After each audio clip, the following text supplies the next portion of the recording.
Hi, welcome to another episode of Cold Fusion. The growth in both the prevalence and capacity of artificial intelligence systems seems to be exponential.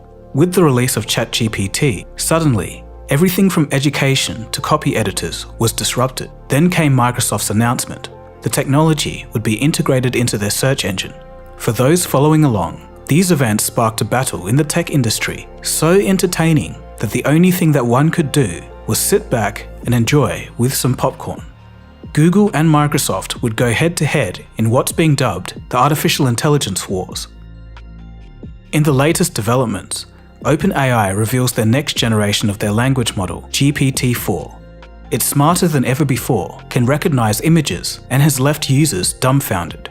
Once again, the internet was set alight with incredible use cases. Many were left wondering, what industries are going to remain untouched at this rate? But within a matter of days, the floodgates were blown right open. Google's Bard AI finally drops to consumers. ChatGPT starts taking plugin extensions for third-party software, and this includes access to the internet. Microsoft Bing receives AI generation image support. Microsoft's Office suite receives AI capabilities as well, and everyone from Adobe to Nvidia made their AI announcements. But then, a bombshell drops. Microsoft researchers admit that GPT-4 is showing, quote, sparks of artificial general intelligence, or AGI, a feat that wasn't supposed to happen for the next 20 years. Also in this episode, we'll feast our eyes on some of the latest images coming from AI, so definitely be sure to stick around for that. They're amazing. And just a disclaimer, with the rapid speed of AI progress demonstrated in the rest of this episode, some viewers may find it concerning, but my aim here isn't to scare anyone, but to give you the courtesy of showing you what's around the corner. There's even 3 prompting tips in here to help you get ahead. And with that, hold on to your seatbelts, because it's going to be a wild ride. You are watching Cold Fusion TV. We're starting to get the first studies done on this new early stage of generative AI. An MIT paper found that professionals using systems like ChatGPT are now able to complete tasks in half the time while increasing the quality of the output by more than 20%. This was expected. In the Cold Fusion episode covering ChatGPT's launch, I mentioned that this would be the equivalent of having an expert assistant in any field with you at all times. We all know it's not perfect, but it's still helping people even in its current form. New applications of the technology were being discovered every day, and that's the fascinating thing. Even its creators had no idea what it could do, or even the precise means of how it does it. So what happens when the world hasn't even digested the implications of ChatGPT, and yet a new and improved version is unleashed?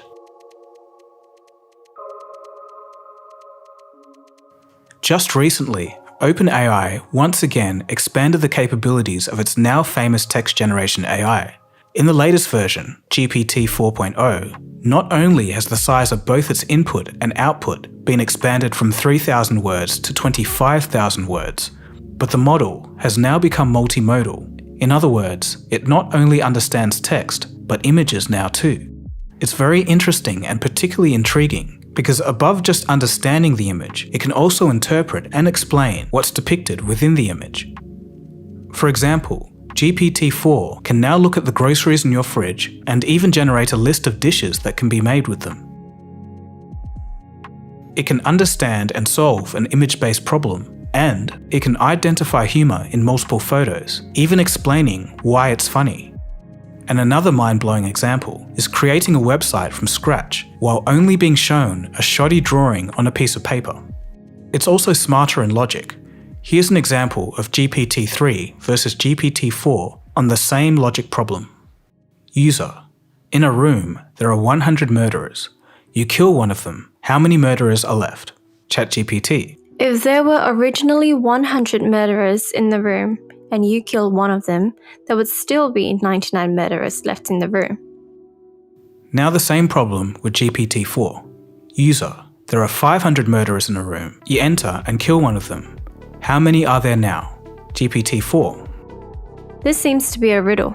Assuming the murders are people who have committed murder, and you kill one of them, there would still be 500 people who have committed murder in the room, including yourself, as you would now also be considered a murderer. On first glance, I can even see a lot of humans tripping up on this one, so I find this particularly impressive. On top of all of that, its deep learning capabilities have also received a boost. It's improved its overall reasoning abilities. As a result, its performance across multiple reasoning benchmarks have increased significantly, reaching a human-like level of common sense. This also applies to standard tests. For example, on the bar exam, the GPT series went from the bottom 10% to the top 10% performance level, and that is just remarkable. Its reasoning capabilities surprised even the OpenAI team. During tests, they discovered that it was able to solve hindsight neglect, a decision-making problem where it had struggled greatly in the past. In this figure, you can see GPT 3.5 scored almost 0, and GPT-4 a perfect score of 100. Improved reasoning also boosted a sore spot for previous models, the factualness of the model. According to the company, GPT-4 is 40% more likely than its predecessor to produce a factual response, and 82% less likely to respond with, quote, disallowed content. Yet, of course, despite these improvements, the research notes that this model is still biased and can output some questionable information. Now, the interesting thing is, if you're curious about how the team at OpenAI achieved these results, there's little to no information on the subject. That was on purpose. In their release paper, the creators state that this is mainly due to two reasons: competition and security. It seems that Microsoft is putting a lot of pressure on the back end of this technology to remain undisclosed. This is a huge departure from OpenAI's original ethos, and basically the opposite of the norm for the current AI industry up until this point. It seems now like Microsoft is in full battle mode, and the AI wars seem to be in full swing. There may be some potential risks ahead, but more on that later.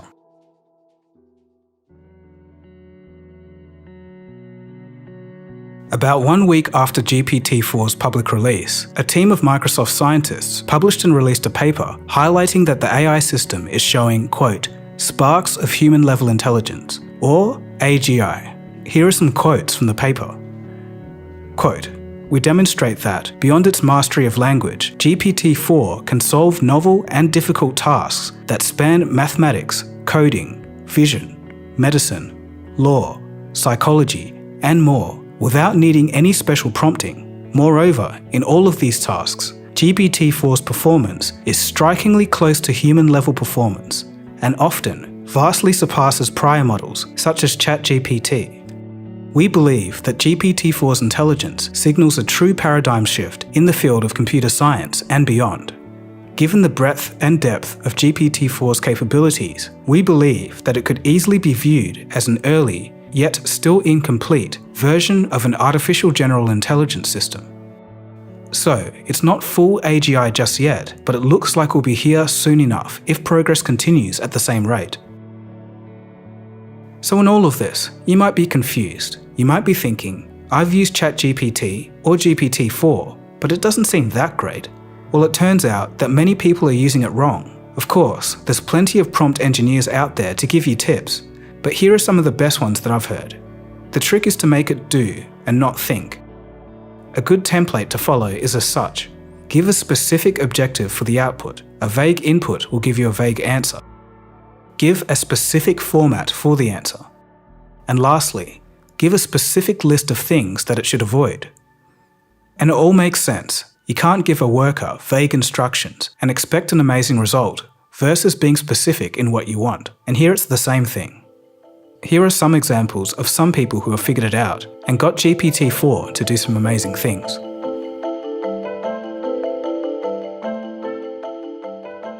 In just over a week since its release, people around the world have started to discover the whole world of new possibilities that this new AI model has to offer. Due to its boost in deep learning, it got significantly better at coding. One user was able to create 5 microservices for a new product in less than 3 hours with the help of the new ChatGPT. For context, the same service usually takes a human developer around 2 weeks, and it would cost in the range of $5,000. Another user was able to create a Google Chrome extension in a matter of minutes from the ground up. What about an iPhone app built from scratch using just GPT-4, and it's already on the App Store? Its capabilities to create video games has also improved dramatically as well. It can now create games all the way from classics like Snake and Tetris to more advanced 3D prototypes like the original Doom. With its extended input and output, it can now process a lot more information. It was able to find multiple vulnerabilities on a live Ethereum contract.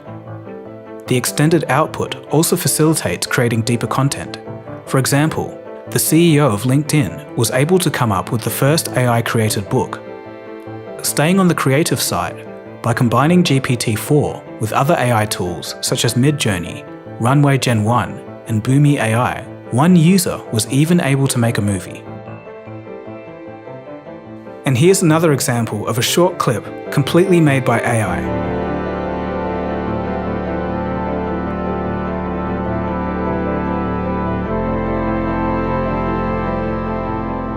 GPT-4 is also able to help with taxes. Or how about drug discovery? By giving it a current drug, it can find compounds with similar properties, modify them, and make sure that they're not patented. And it can even help you purchase these compounds from a supplier. One user asked the system, "I have $100. How can I make as much money as possible?" GPT-4 then acted basically as a company founder. And at the time of writing, it's been 4 days since the experiment began, and so far the user is up $15. You've probably been hearing a lot about ChatGPT. It's this powerful artificial intelligence bot that can write papers for you and maybe even pass a bar exam. But what about having it just make you some money? And I'm talking about real money. This week, one person gave it a simple task, explaining it on Twitter. He said, "I gave ChatGPT-4 a budget of $100 and I told it to make as much money as possible. I'm acting as a human liaison buying anything it says to." That was Wednesday, so 24 hours later, the stakes were raised significantly. It's day 2, y'all. I've given Hustle GPT a formal challenge to get to $100,000 cash on hand as quickly as possible. Just sitting, I thought it would be a fun idea. I went on Twitter and it really kind of blew up very quickly. And so now we've got a community on Discord of 200 people all trying this Hustle GPT challenge and about 30 people starting their own projects with it. It's been pretty crazy. So I'll tell you exactly what's going on is it suggested this name, Green Gadget Guru. I asked ChatGPT, come up with a business idea, come up with a name, I'll go out and buy the domain, I'll get everything set up. It's you in the driver's seat. I'm just the human liaison, like you said. On another note, not related to GPT-4 specifically, but still extremely interesting nonetheless, a Chinese company took this a step further. They made an AI their CEO. It's in charge of analytics, leadership decisions, risk management, and workplace efficiency. Since its introduction, the company's stock has constantly outperformed the overall market for 7 months now. Companies are also moving rapidly to create new services based on the capabilities of GPT-4. There are countless new projects. These are just a few. Creating personalized bedtime stories for your kids to fall asleep to, AI-powered matchmaking to make your dating life easier.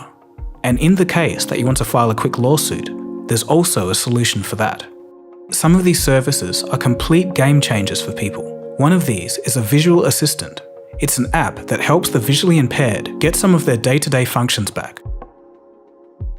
Duolingo has created a new feature in its subscription program that allows you to access a private AI tutor. Khan Academy also introduced AI-based tutors for both students and teachers. It seems that the knowledge gap can start to be closed with the introduction of these new tools. It's not only much cheaper, but it offers high levels of personalized education, a problem that has forever plagued the field. So, with human-level reasoning, how far are we from starting to see this type of AI acting on its own? According to its creators, there is evidence that this new model was developing independent long-term plans while accumulating power and resources to carry them out. During the testing project by OpenAI, something very peculiar happened. While testing for potentially risky behavior, GPT-4 lied to a gig worker on TaskRabbit, telling them that it was visually impaired, and it hired this human worker to get around capture restrictions. Moreover, GPT-4 can even just recognize the capture images itself when asked. Despite these worrying signs, the model was not able to better itself on its own, even if it had the research. But how long will this last? Nobody knows, not even its creators. And what about jobs? Who's most at risk?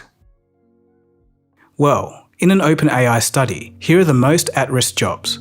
And sadly for many people, it's not looking great. According to them, almost no one will escape. 80% of US jobs will be impacted by 10% or more, and the figures should be similar in the rest of the developed world.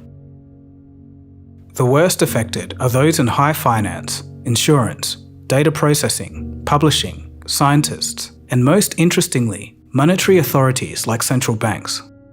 Now, me personally, I don't think that last one is such a bad thing. The least affected were agriculture, wood manufacturing, food, mining, and construction. And this kind of makes sense. The physical jobs will be the last to go. But the sad thing is, a lot of the world still doesn't even know this is happening, so they're going to be completely blindsided. And this brings us to an interesting discussion. While more competition tends to be good for the consumer, in a rare case, this time around, it may not be so. As companies move faster and faster to integrate AI into their solutions, the guardrails of these technologies are starting to be removed. GPT-4 was not supposed to be released this soon. In the official document, the researchers state that they do not endorse GPT-4's release or Microsoft's deployment plans. It seems like the launch may have been accelerated by corporate pressure from Microsoft. A leaked audio recording from Microsoft's VP, John Montgomery, seems to indicate the same. He stated to his team that, quote, "The pressure from CTO Kevin Scott and CEO Satya Nadella is very, very high to take the most recent OpenAI models and the ones that come after them and move them into the consumer's hands at a very high speed." Concerns continued to grow as there was a shocking announcement made. Microsoft had fired their entire AI ethics team, that the company just removed the brakes. As the pace becomes more rapid, more and more companies will lose the incentive to withhold these new models and launch them as they are as soon as possible. The consequences of such actions could be drastic, and this is mainly because the next version may behave in ways that we simply cannot predict.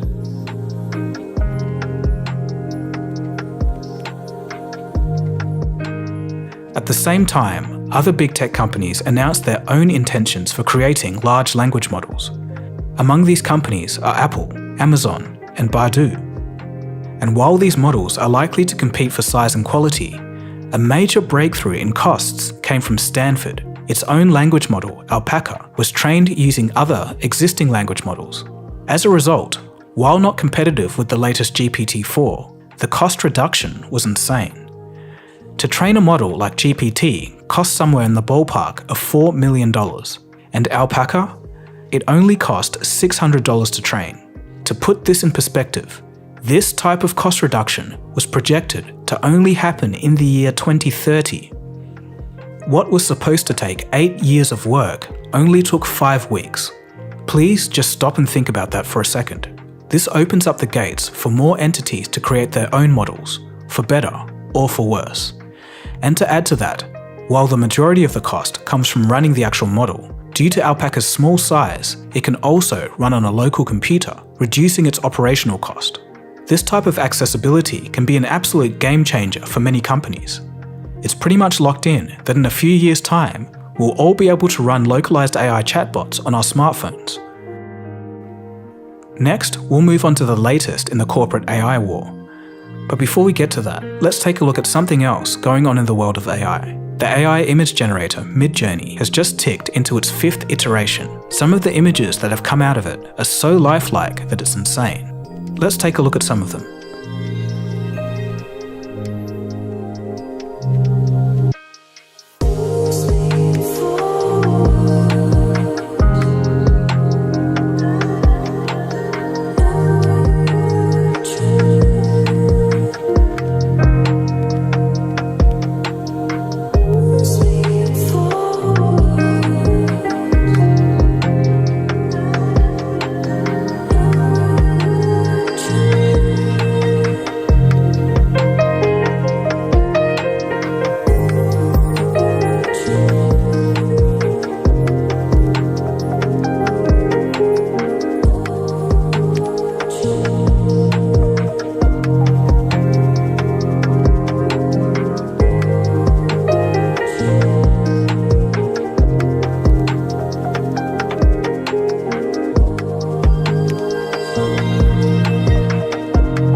And remember, this is the worst that it would ever be.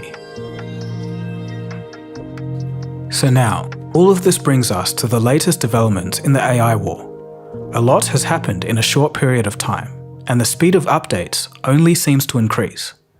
During the same week, both Google and Microsoft announced their own work-related AI integration applications. After sounding the alarm earlier this year, Google tried to have the first move in this space. And as such, on March 14th, they released new AI-powered features to Google Workspace. However, this victory was short-lived, as only a few days later, Microsoft revealed its own slew of AI-powered updates to their Office applications. And with that, it seems that both companies are looking to steal market share from one another in the field of work-related applications. The search engine battle is also in full swing. It's clear that Microsoft is going all in. While GPT-4 is only available to subscribers, anyone can access it using Bing. Microsoft was using it for Bing the whole time. While we don't have the numbers to see if the strategy is working, Microsoft is certainly spending a lot of resources to disrupt Google's business. While the main news is for sure the launch of GPT-4, its integration of third-party extensions has caused a stir. Now it can have access to the internet, book travel, buy groceries, all with direct support from companies that specialize in these fields. It no longer has to guess. Many fear that this is all moving way too fast. There's already been a data leak of users' chat history to other users. If GPT-4 has only been out for about 2 weeks, how do we know what happens when it can read and write to the internet in real time? I guess we're all going to find out together. But aside from that, there's been some other important recent events in the AI industry. Starting off with Google, it released an API for its own language model, Palm. This is important news, since the development of AI apps by users will be a fundamental component for the competitiveness of Google in the future. This was followed by the release of their Bard AI to a select group of users. Unfortunately for Google, the reaction was more or less consistent across users. Bard is significantly worse than even ChatGPT. But I think Google could leapfrog. They have the resources to do it, so we're all going to just have to wait and see. In other news, Adobe released their AI art generator, Firefly. NVIDIA announced Foundations, a system that will allow any company to create generative AI given enough data. Jensen Huang, CEO of NVIDIA, also stated that, quote, "Every single pixel will be generated soon, not rendered, generated." This flurry of a breakneck speed innovation in the field of AI has caused none other than Bill Gates to speak up. Love him or hate him, Bill Gates knows a lot about one thing, the world of computing. On March 21st, 2023, he wrote a personal note on his website, Gates Notes, and declared that we have entered the age of AI. The penny dropped for him when he saw GPT achieve the equivalent of an A or A+ grade on a college-level biology test, and that was last year. Since then, things have progressed a whole lot. I think it's safe to say that we're in a new era. As I stated before, we're moving from the information age into the knowledge age. I might keep providing updates like this every now and again if you guys are willing to hear me talk about them. Feel free to let me know your thoughts about all of this in the comment section below. If you want to see me talk about topics like this or other episodes that I've done in extended format, definitely check out my podcast through the web. I'll leave a link for it in the description. Cheers guys. Have a good one. I think about the next generation though, like growing from the people born now, the babies born now, they're growing up in a world where it's like computers always talked. Yeah. You could just always write something, You always or have an assistant. speak something and it could generate a movie. That was always how it was. And it's just like, wow, what will they be shocked by? Yeah, it's so true. So true. Yeah. That's such a great question. Like, what will they be shocked by? Yeah, like what's left? What's Honestly, left? what is left? Even flying cars. Like, oh. Yeah, it's like designed by AI. That was done years ago.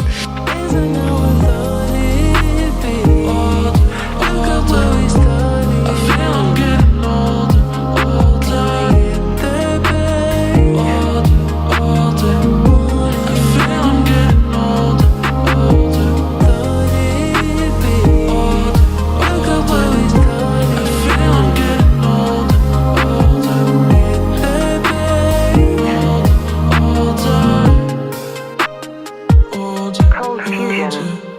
new thinking.